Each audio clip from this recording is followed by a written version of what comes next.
आपके साथ मैं हूं शुभ्रा सुमन। भारत के खिलाफ चीन की चालबाजियां एक ओर हैं तो वहीं पाकिस्तान एक ऐसी साजिश रचने में जुटा हुआ है जिसका अंजाम खतरनाक हो सकता है।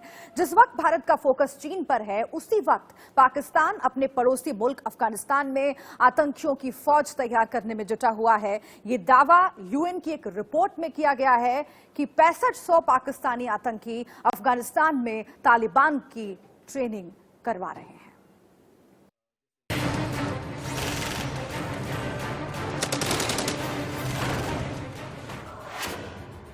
कभी नहीं सुधरेगा पाकिस्तान।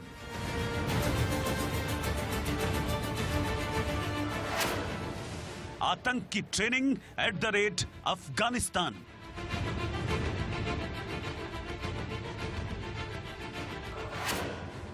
पाकिस्तान ने भेजे 6500 आतंकी।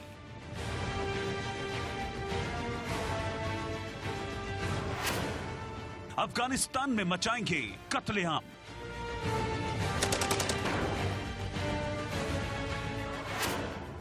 अब तो सुधर जाओ इमरान। हम चाहे जितना कहें, दुनिया से चाहे जितने दबाव आए, लेकिन इमरान खान नहीं सुधरने वाले। अपनी सरजमी पर ऐसी विषबेल बोदी है जिसकी जड़ें अफगानिस्तान की सरजमी को खाने लगी हैं। लेकिन अफगानिस्तान तो बहाना है, असली निशाना हिंदुस्तान है। पूरी दुनिया कोरोना के संकट से जूझ रही है। पाकिस्तान अपने नापाक इरादों को पूरा करने में जुटा है और हमेशा की तरह उसके नापाक इरादों का मकसद भारत की मुश्किल बढ़ाना है।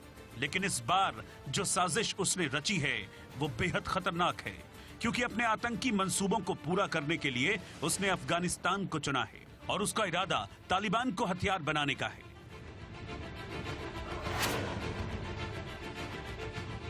पाकिस्तान की साजिश को यूएन की एक रिपोर्ट ने बेनकाब कर दिया है। यूएनएससी की रिपोर्ट ने समय रहते दुनिया और भारत को पाकिस्तान और उसके सदाबहार दोस्त चीन के इरादों से आगाह कर दिया है। इस रिपोर्ट के मुताबिक अफगानिस्तान में पाकिस्तान के 6500 आतंकवादी मौजूद हैं। इनमें लश्कर तैयबा और जैश ए मोहम्मद जैसे आतंकी संगठनों के भी आतंकी हैं। लश्कर के 800 और जैश के 200 आतंकी हैं। और ये आतंकी अफगानिस्तान के नंगरहार इलाके में मोहम्मद दर्रा, दुर बाबा और शेजा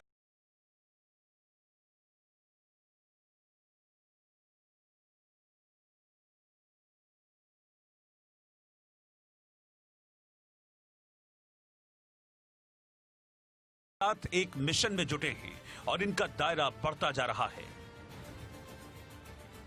अफगानिस्तान के कुनार इलाके में भी लश्कर और जैश के सैकड़ों आतंकी हैं।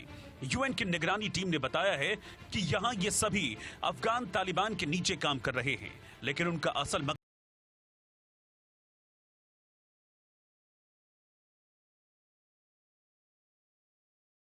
रिपोर्ट साफ तौर पर दर्शाती है कि पाकिस्तानी नेशनल जो है 6500 अफगानिस्तान में in the form of terrorist Taliban को भी ये रिप्रेजेंट करते हैं, अलकायदा को भी ये रिप्रेजेंट करते हैं और इसके अलावा एलईटी और जैश ए मोहम्मद भी बड़े पैमाने पर हैं। और क्योंकि ये लोग वहाँ पे स्थापित हैं, उधर ही रहते हैं, ये अफगान सरकार के लिए और अफगान गवर्नमेंट के लिए सबसे बड़ी चुनौती है। हिंदुस्तान ने साफ तौर पर दुनिया को कहा है कि जो भी अफगानिस्तान में हो रहा है उसके पीछे केवल और केवल पाकिस्तान का हाथ है। पाकिस्तान की साजिश को समझने के लिए ये जानना भी जरूरी है कि अफगानिस्तान में अलकायदा के कई कमांडर मौजूद हैं और विदेशी आतंकियों के साथ अलकायदा ने भी तालिबान से गठजोड़ बना लिया है। यानी देखा जाए तो पाकिस्तान अफगानिस्तान में न सिर्फ आतंक की फौज खड़ी करने के फिराक में है, बल्कि उसका मकसद आतंकी संगठनों को एक साथ लाकर इस इलाके पर पूरी तरह अपना दबदबा कायम करने का है। हिंदुस्तान का ताल्लुक है, शॉर्ट टर्म में हिंदुस्तान को किसी प्रकार का कोई नुकसान नहीं होगा जहाँ तक कश्मीर का ताल्लुक है। लेकिन मिड टर्म में और लॉन्ग टर्म में अगर तालिबान और अलकायदा अपने आप को स्थापित कर पाते हैं अफगानिस्तान में और अफगानिस्तान को टेक ओवर कर लेते हैं, तो वास्तव में ये सारे के सारे लड़ाके कश्मीर की तरफ इनका मुंह मोड़ दिया जाएगा और तब ये हिंदुस्तान के लिए बहुत बड़ी चुनौती और खतरा बन सकती है। पाकिस्तान से गए आतंकवादी न सिर्फ तालिबान को ट्रेनिंग दे रहे हैं, बल्कि उनके साथ मिलकर अफगानिस्तान सरकार के खिलाफ कार्रवाई कर रहे हैं, जबकि अमेरिका अफगानिस्तान से निकलने की तैयारी में है। पाकिस्तान की ये चाल पूरे भारतीय उपमहाद्वीप के लिए एक खतरे की आहट है।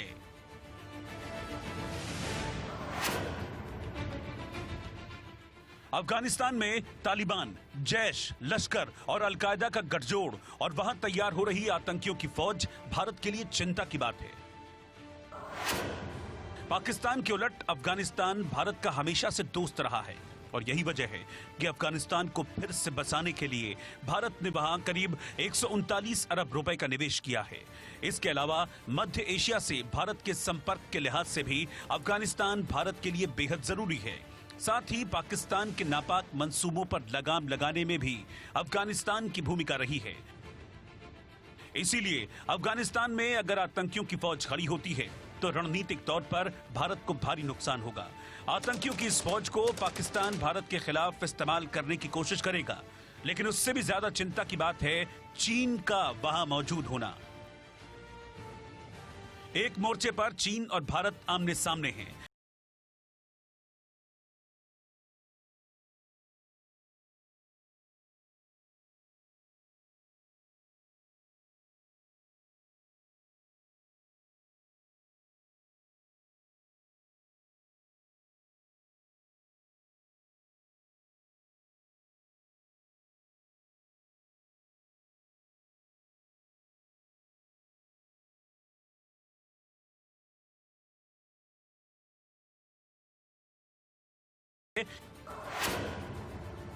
कि संयुक्त राष्ट्र की इस रिपोर्ट से हमारी बात साबित होती है कि पाकिस्तान अंतर्राष्ट्रीय आतंकवाद का केंद्र है।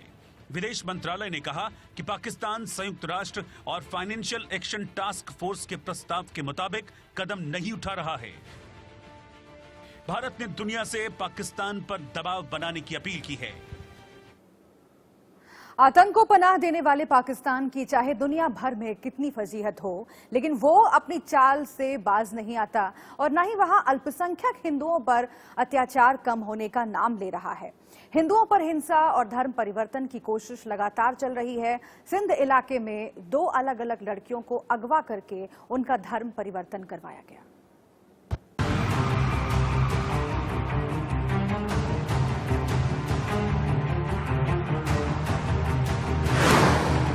बेशर्म पाकिस्तान में हिंदुओं पर बढ़ते जुल्म।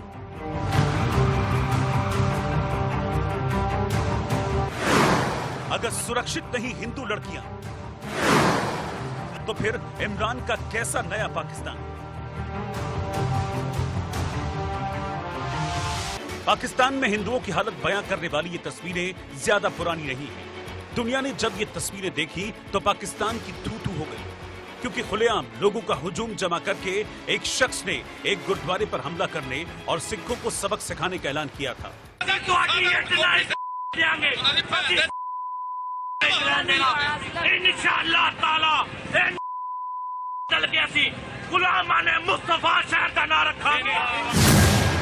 वीडियो नया था, लेकिन ये पहला मामला नहीं था जब पाकिस्तान में अल्पसंख्यक यानी हिंदू और सिख धर्म के लोगों और लड़कियों पर जुल्म की सभी हदें पार कर दी गई। पाकिस्तान और उसके हुक्मरान की बेशर्मी देखिए कि जब जब ऐसे मामले सामने आते हैं वो भीगी बिल्ली बनकर मामले को रफा दफा करने में जुट जाते हैं, लेकिन हिंदुओं पर अत्याचार का सिलसिला खत्म नहीं होता और अब तो पाकिस्तान में सभी हदें पार की जा रही हैं। सिंध के मीरपुर खास जिले में हथियारबंद लोगों ने 15 साल की एक लड़की को अगवा कर लिया। परिजन जब मामला दर्ज करवाने के लिए थाने पहुंचे तो वहां भी उन्हें प्रताड़ित किया गया। दिन भर इंतजार करने के बाद पुलिस ने आखिरकार मामला दर्ज कर लिया, लेकिन अल्पसंख्यकों पर अत्याचार के मामलों में पाकिस्तान पुलिस का रिकॉर्ड देखते हुए उम्मीद कम नजर आती है कि इस मामले में जल्द कार्रवाई होगी। ये सब उस प्रधानमंत्री की सरकार में हो रहा है जो एक नए पाकिस्तान का भरोसा देता है, अल्पसंख्यकों के साथ अच्छे बर्ताव की गारंटी देता है, लेकिन उसकी सरकार में हिंदू तिल तिल मर रहे हैं। 2 दिन पहले ही सिंध में एक और वारदात हुई। सिंध में 19 साल की एक दूसरी लड़की को भी अगवा कर लिया गया और उसका जबरन धर्मांतरण भी करा दिया गया, यानी उससे इस्लाम धर्म कबूल करवाया गया। परिवार के मुताबिक लड़की की शादी हो चुकी है। हताश लाचार घर वालों ने अपनी बेटी की वापसी के लिए प्रदर्शन भी किया, लेकिन अगवा करने वालों ने थाने में लड़की के इस्लाम धर्म कबूल करने का सर्टिफिकेट दे दिया। इसी साल जनवरी में एक 24 साल की लड़की को उसकी शादी से अगवा कर लिया गया। एक मुसलमान नौजवान कई लोगों को साथ लाया और जोर जबरदस्ती से लड़की को शादी के मंडप से उठाकर ले गया। हैरत की बात यह है कि उसके साथ पुलिस वाले भी थे और बेशर्मी ये कि दावा किया गया कि उस लड़की ने अपना धर्म परिवर्तन कर लिया था। बात यहीं खत्म नहीं होती, बल्कि सिंध में ही हिंदू भील समुदाय के लोगों पर हमले की भी खबर है। बताया जा रहा है कि भील समुदाय के पुरुषों, महिलाओं और बच्चों को बुरी तरह से पीटा गया, उनके घर उजाड़ दिए गए। कुछ हफ्ते पहले सिंध में ही 2 भाइयों की हत्या कर दी गई। पाकिस्तान के सिंध इलाके में हिंदुओं के खिलाफ अत्याचार कम होने का नाम नहीं ले रहा। सिर्फ सिंध ही नहीं, बल्कि पाकिस्तान के पंजाब में भी अल्पसंख्यकों पर जुल्म हो रहा है। कुछ दिन पहले ही पंजाब के रहीम यार खान इलाके में एक हिंदू परिवार के साथ मारपीट की गई और उन्हें उनके घर और इलाके से निकाल दिया गया। पाकिस्तान में हो रही ऐसी ज्यादती पर न सिर्फ भारत बल्कि पूरी दुनिया की नजर है। यूएन भी मानता है कि पाकिस्तान में अल्पसंख्यक सुरक्षित नहीं हैं, उन पर हिंसा हो रही है और उनके धार्मिक स्थलों पर हमले किए जा रहे हैं। लेकिन बेशर्म पाकिस्तान और उसकी सरकार इस मामले में सख्त कदम उठाने को तैयार नहीं।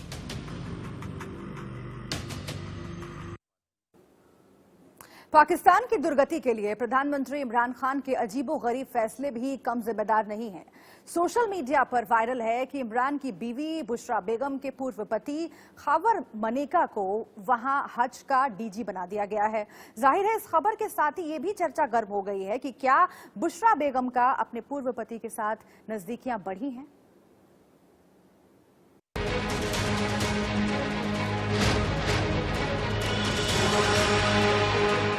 जिसके इशारे पर चलते हैं इमरान खान,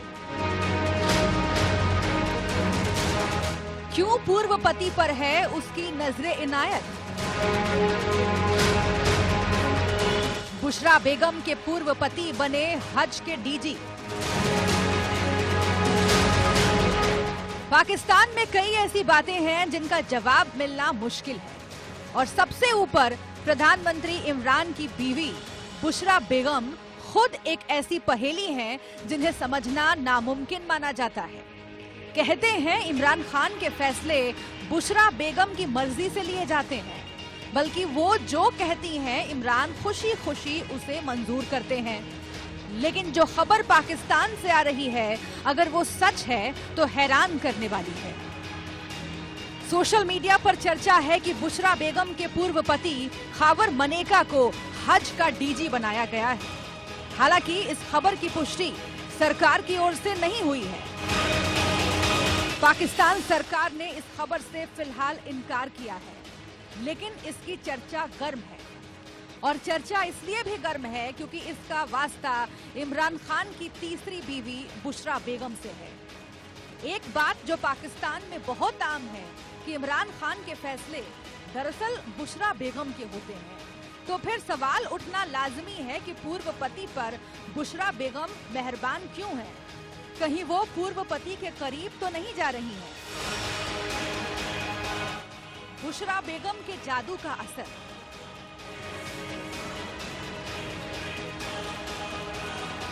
इमरान सरकार के इस फैसले की सच्चाई हम आपको बताएंगे, लेकिन उससे पहले जान लीजिए कि बुशरा बेगम कितनी ताकतवर है। बुशरा बेगम को पाकिस्तान में पिंकी जादूगरनी के नाम से जाना जाता है। उनकी इमेज एक ऐसे आध्यात्मिक गुरु की है जिसके पास अदृश्य ताकतें हैं।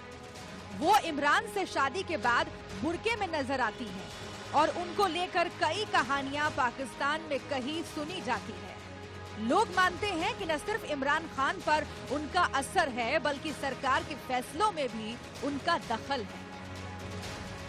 और इसका नतीजा है कि सेना प्रमुख बाजवा के विरोध के बावजूद इमरान ने बूझदार को पंजाब का सीएम बना दिया। लेकिन उनके पूर्व पति को सरकार में अहम पद दिया जाना कई सवाल खड़े कर रहा है। आखिर बुशरा बेगम का अब अपने पूर्व पति से क्या कनेक्शन है? बुशरा बेगम का पूर्व पति से कनेक्शन। असल में कहा जाता है कि बुशरा बेगम ने ही इमरान को मनेका परिवार में शादी के लिए तैयार किया था। और ये दावा किया था कि शादी के बाद वो पीएम बनेंगे। इसके बाद खावर मनेका ने बुशरा बेगम को तलाक दिया और इमरान से उनकी शादी हुई। इमरान से शादी के बाद बुशरा बेगम का अपने परिवार से रिश्ता कायम रहा। बेटी और दामाद को इमरान की पार्टी और सरकार में ऊंचा ओहदा मिला और अब कहा जा रहा है कि खुद खावर मनेका को एक बड़ा पद दिया गया है। लेकिन सोशल मीडिया की इस खबर की पुष्टि नहीं हुई है। पाकिस्तान सरकार के मुताबिक हज डीजी पद के लिए कोई नहीं दुनिया के सामने उस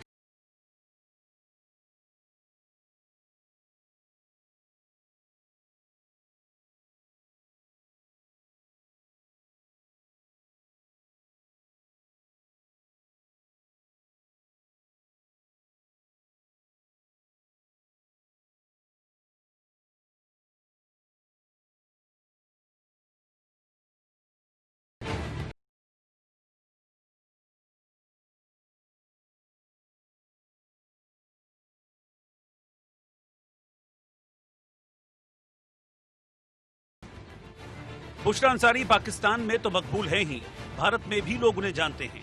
भारत पाकिस्तान की दोस्ती पर उनका एक वीडियो खूब पसंद किया गया था। पैसा जमा करके बालां नू पढ़ाइए, अगलियां नस्लां नू प्यार सिखाइए।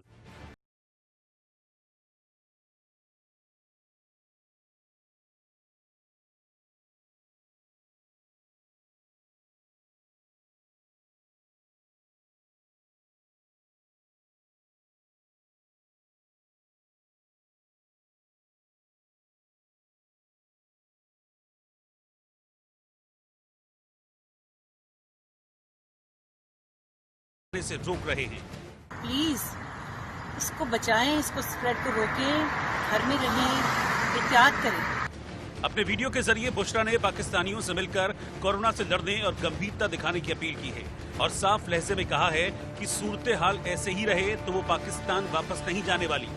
आप लोग बाजारों में फिर रहे हैं, आप लोग नहीं समझ रहे, आप सब ने इसको एक वहम और एक मजाक समझा, उसकी वजह से देखिए कितना स्प्रेड बढ़ गया। बुशरा अंसारी की चिंता वाजिब है। पहले तो पाकिस्तान में कोरोना मरीजों की तादाद देख लीजिए। सरकारी आंकड़ों के मुताबिक पाकिस्तान में कोरोना मरीजों की तादाद 80,000 के पार है और मरने वालों की संख्या 1688 है। लेकिन खबर ये भी है कि अकेले लाहौर में कोरोना मरीजों की तादाद लाखों में हो सकती है। लेकिन डराने वाले ऐसे आंकड़ों के बावजूद पाकिस्तान में लोगों का रवैया जगजाहिर है।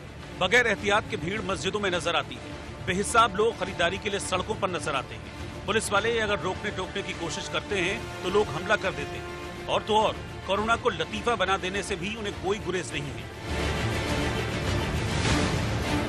अब ऐसी मानसिकता वाले मुल्क में कोरोना के कितने मरीज होंगे ये कह पाना मुश्किल है।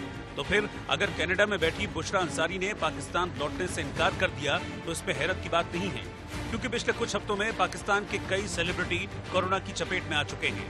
ऐसे में बुशरा का डर लाजमी है, लेकिन देखना यह है कि उनकी अपील से सरकार और लोगों के कानों पर जूं रेंगती है या नहीं। इसी के साथ यहाँ पर रुक रहे हैं कुछ देर के लिए। आप देखते